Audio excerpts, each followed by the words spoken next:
if somebody's listening to this and you're a company, you represent industry, maybe you're an HR person or you're responsible for hiring and staffing up your company, you may be asking out there, well, how do I find out about this? How do I get started? So we're going to set a link into the podcast here so you guys can go to click it. But from your experience, PJ, on the industry side of things, you know anything about what it would take if I'm Acme, sausage company? How do I go about getting into the program? Okay, well, that link that you're going to put in there to the DoD Skillbridge site, it's a specific link for employers and for organizations looking for internships. Essentially, what it starts out with is you have to sign memorandum of understanding, which I basically outlined that, hey, you understand that you as the organization aren't going to pay the service member, but you do owe them an interview. You don't owe them a job. You don't owe the service member anything. It's really supposed to be more of an exchange, a win-win situation,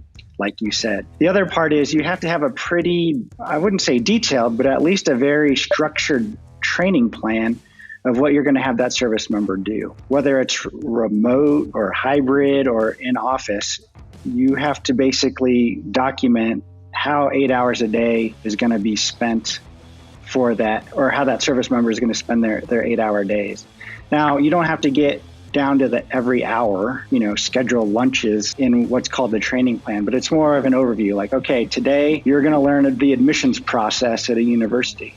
Tomorrow you're going to go over to financial aid and see what the regulatory laws are and ethics of awarding financial aid to students in need, or even based on academic ability. That's just an example. So the first, like I said, the memorandum of understanding, which outlines what you do and don't owe the service member, and then a training plan, whether it's a 2-week internship or a 5-month internship.